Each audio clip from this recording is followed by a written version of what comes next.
The fate of Newcastle's regional museum was discussed at a chamber meeting this morning.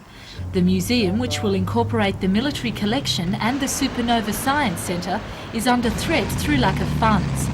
The Newcastle City Council has now approached the Chamber of Commerce and Industry for financial support.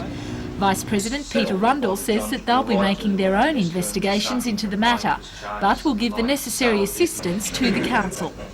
Well, the Chamber of Commerce has always supported the idea of the Regional Museum and will continue to. To that end, we are joining in a meeting to be held on the 3rd of March, hopefully on the 3rd of March, in which we will be meeting with the state members, the Hunter Development Board, the Masters of Builders Association, the Institute of Architects and Engineers, regarding the attitude of the local members towards the museum.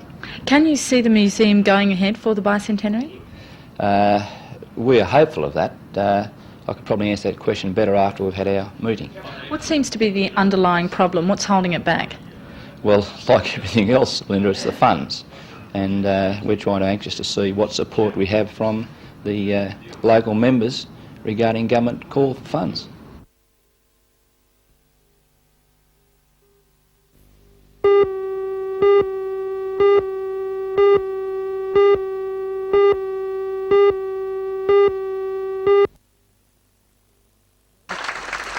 Those in the official party at today's opening ceremony included Assistant Director for Education John Sutton, the school principal Joe Pelagi, as well as local MPs and councillors. But it was the Minister for Education Rod Cavalier who opened the school. Today was also the first time that the school flag was proudly raised after the dedication address by Father O'Neill. There are more than 250 primary school students at Wirrianda Public, and hundreds of balloons were released to mark the historic occasion. Wirrianda is an Aboriginal term meaning wallaby amongst tall trees, and the day wouldn't have been complete without an appearance from the school's namesake.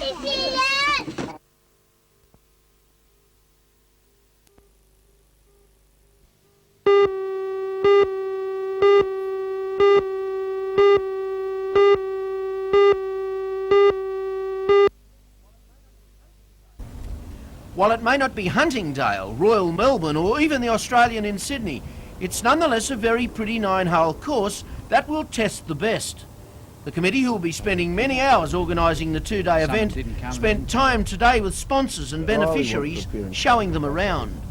Organiser John Thomas coming up with told a real me what the match involved. Yes, Lee, we've got an 18-hole Pro-Am on the Saturday, and it's a $13,500 which we've been able to obtain with the kind support of Wyndham Estate.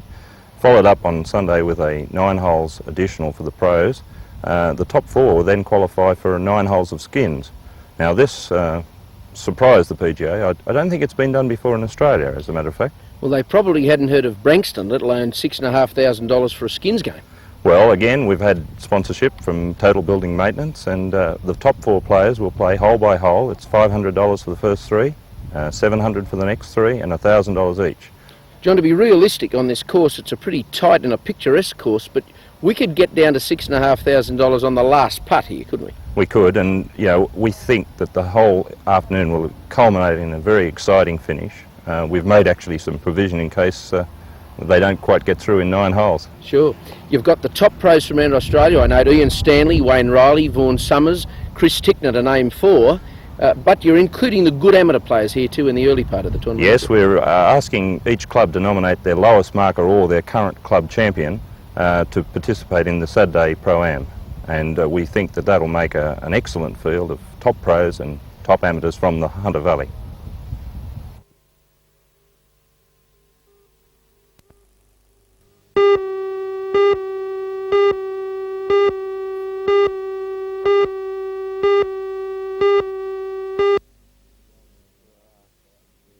Yeah, they sure are. It's their job, and they're all out there fighting for their living. If they don't make a living, well, they're off the bike. That's right. Stephen, you've got to go over there and maintain your good form. Now, you've won the New South Wales Speedway title. We know you can ride well. But you've got to be able to reproduce that 3 or 4 nights a week. That could be difficult. Yeah, Lee, as I say, when you're up against that sort of company, I can only try my best. Winning the New South Wales title has really boosted my confidence a lot. What about the machinery? Your bikes up to their standards? Yeah, I think they are. I'm pretty happy with the way they're going at the moment. What I'm doing, I'm taking one engine with me and buying a frame and that sort of stuff over there. Well, your father's going over to get you settled in. His advice would be good because he's been around bikes a few years, hasn't he? Yeah, he's been there. He's got to the top of dirt track racing, but he didn't do any professional sort of racing. He only sort of done the dirt track scene in Australia. Your confidence booster to have him with you, though, of course, for a couple of months. Yeah, it'll be really good. Stephen, do you feel it's regarded as a dangerous sport? To the Joe public, it looks hairy at times.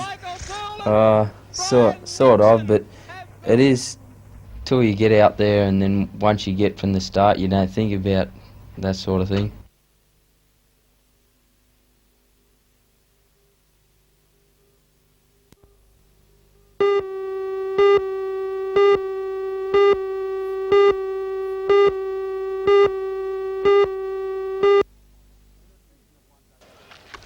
In a season of one-day games that were highlighted by the rebuilding of Australian pride and some spectacular fielding, 7 catches were chosen by the Channel 9 commentary team for the Classic Catches competition. A new Toyota Corolla was put up for the first entry drawn in each state that put the catches in the same order as the commentary team. In order from best to worst, their selection was Alan Border, Jeremy Coney, Mohammed Azruddin, Steve Waugh, Saeed Kermani, Kapil Dev and Greg Matthews. Throughout the state, 35,000 entries were submitted. That's the most ever, and hence the announcement of the winners was delayed from Saturday to today. The first correct entry came from aged pensioner Eileen Murdoch from Cessnock. Today she picked up the prize at Cessnock Toyota, an 86 model Toyota Corolla hatchback, valued at around $12,000. It's the first new car she has had husband alone, and it turned out she was the one who submitted the entry. Well, I suppose the experience of being behind the wickets for about 30 years and representing this district as a wicket keeper, I got the idea of what was a good catch and what wasn't. Bunn regards the Border catch as the best he's ever seen. As for the caught and bowled by Greg Matthews, that was a different story. I think Greg Matthews is a bit of a show pony, and I think he made that catch look better than what it really was, because he was able to get to it, which wasn't very far from him, and he was able to get 2 hands to it. And as I say, he's a bit of a Laurence Olivier.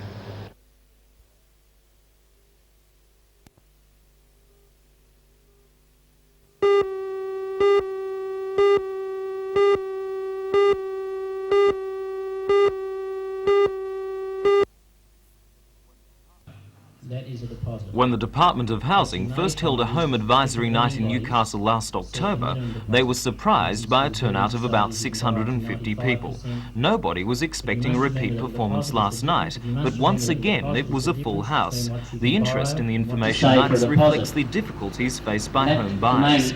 Over the last 3 years, just about anyone has been able to walk off the street and get a home loan. But according to Stephen Fife from the Home Purchase Advisory Service, banks and building societies are now lending much less for housing because of high interest rates. He told the audience that the biggest problem faced is saving for a home deposit. Several speakers gave practical advice about saving, legal problems and building. According to the Department of Housing, the success of the seminar ensures that it will be held again. If you want to get a lot, you've got to give a little.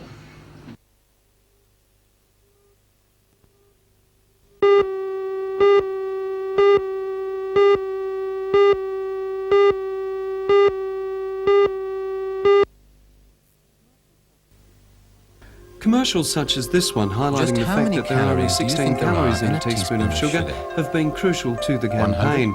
In the 1970s, sugar took a real caning and consumption fell by around 8% when people adopted the belief that sugar was fattening and that it was bad for the health, particularly the teeth.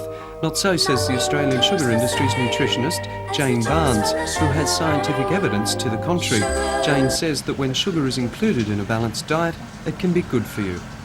Sugar, like any carbohydrate food, will be involved in dental decay, but it's no worse than any other fermentable carbohydrate, and it is quite a myth that one food can put on weight. Sugar is a carbohydrate and only has 16 calories if you take a teaspoonful of sugar, and that is far less fattening for you than, say, an equivalent amount of a fat food or alcohol. Since 1982, the industry has been trying to combat falling domestic consumption and says that gradually the public's attitude to this very natural and economically important product is changing. At the same time, people are reassessing what they believe is a balanced diet, and both the industry and the public health is benefiting. One of the things that's very important to all of us is to use a great variety of foods.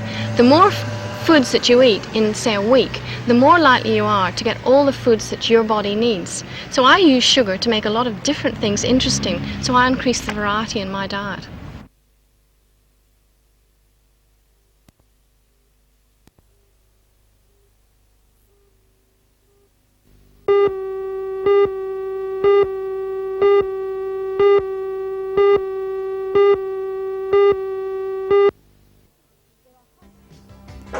There are hundreds of attractions at this year's Newcastle show, but none as cute as this one. I'm Melinda Smith, and in tonight's news we'll be showing you the agricultural sections, from chooks to cattle and kids like this. Join Ray Deneen and Anna Manzoni for all the news tonight at 6.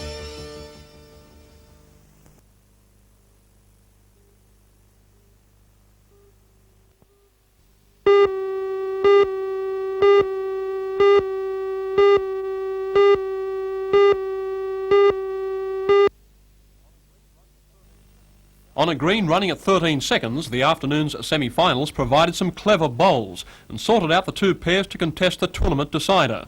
Jim Rostrom of Swansea, playing with Jeff Boswell from Lowlands, won their way into the final by defeating Wall's End's Jack Hughes and Reg Gray 24-14. Hughes was the only previous winner of the Masters still in the tournament. However, Rostrom was too good on the day and led throughout the game. The other semi was a beauty. District bowlers in Terry Webster from Charlestown with Jerry Subelik from Hamilton just managed to defeat fellow district reps in Bullaroo's Alan Banks and Brian Dakin 14-13. It was a game that had great interest right the way through, with never more than several shots between the pairs. At the 20th head, it was 13-all. They don't come much closer than that. So the scene is now set for the final showdown now between Rostrom and Webster.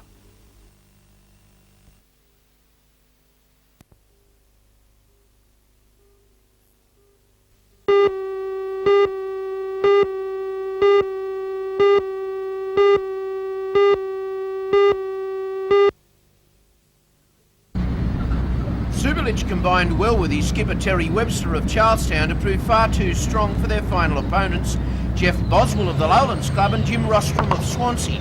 On a fast 14-second green in perfect windless conditions, the pair started well with a couple of 4s and 5s, then kept concentration and never let the others fire. The late Tom Riley in 1960 was the last member of the club to win one of the area's most prestigious pairs tournaments. Boswell and Rostrom conceded on the 20th end and lost 32-15.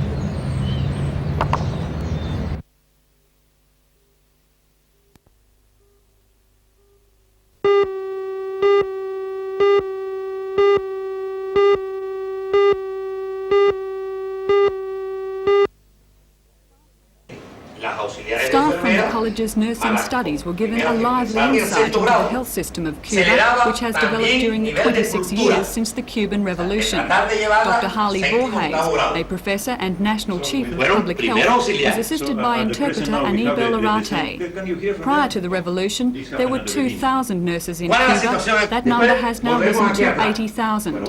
Until 5 years ago, nursing was open only to women, in an effort to secure their position in the workplace. The number of doctors has also risen significantly, from 6,000 to 20,000.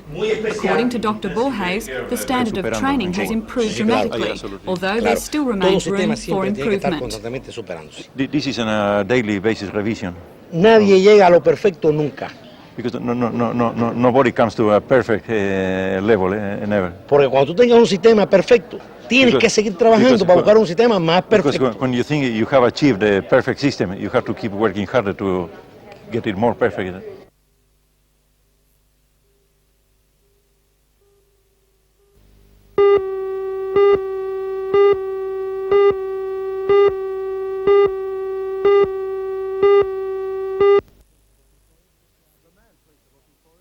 The man police are looking for is described as fit and agile. He has a suntan complexion and they're not sure if he is Australian or not. He has dark hair, possibly black, his eyes are also dark, and he has a prominent moustache. Detectives believe he's responsible for 3 attacks in the Cooks Hill area, but say the number may be as many as 5. The description is very similar to a man they're looking for in relation to a sexual assault on a young woman in the area in April 1984. His latest attack happened in Brook Street last Sunday week. We consider it's got a lot of resemblance to the offender. This is a pen and it's been prepared by our scientific police of information supplied by 2 people who had a face-to-face confrontation with this particular offender who was inside a dwelling. So how seriously are you treating this case? This particular case, in fact the last one, is most concerning to us, and he is a potentially dangerous offender. Detectives are treating this case as serious and say the man they're looking for is dangerous. So far they've received good help from the public, but say more is needed.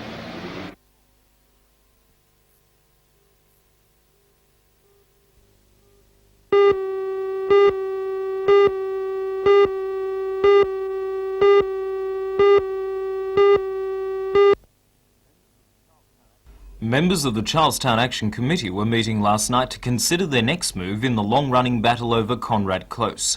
Chairman John Cooper told them that during the day he had been told by Mr Anderson's office that Friday's public meeting will be held at 10 a.m. John says that those who work like himself will not be able to attend. Well, it's my belief that the meeting had been organised at a time that they know that members of our committee cannot attend. The meeting's been organised for 10 a.m. Friday at Charlestown Library at a time that our committee members just cannot get there. I've contacted Peter Anderson's office this afternoon. I've asked for a time to meet Mr Anderson on weekends, late at night, any time in the next month. I've told him I'll even go to Sydney. And he's told me that this is the only chance that I'll get. The committee decided last night to encourage as many local residents as possible to attend Friday's meeting. They believe that an increasing number of locals are against the government's plan to make the house short-term accommodation for juvenile offenders. At this stage, the minister says the plan is under review.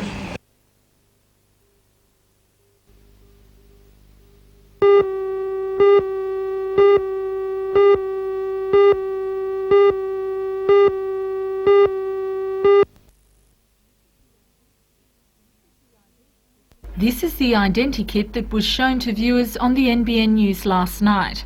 Since then, the response has been described by police as excellent, with all recorded information bringing them closer to an arrest. We've had an excellent response. A lot of information has been worthwhile and will be of value. It has been followed up to some degree, and a lot of it will be investigated fully.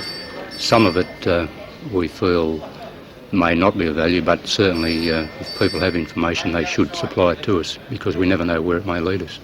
More than 40 calls have already been received by people who think they've seen the suspect, described by police as potentially violent. We know that he does arm himself with knives at times, and several attacks have been certainly upon occupants of dwellings, and they are all dangerous incidents. Police are urging all citizens who think they may have seen the man to contact them immediately. They believe him to be dangerous and say he could attack again.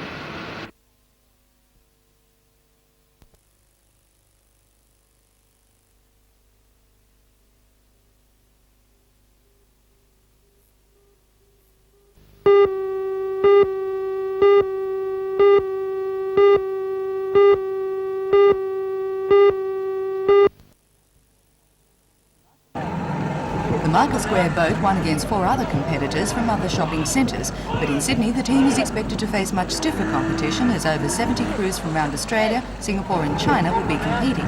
Committee spokesman Chris Stavros says over $2,500 will be needed to send the crew to the championships. The fundraising will culminate with a celebration on the 5th of April in the mall involving organisations from all parts of the community.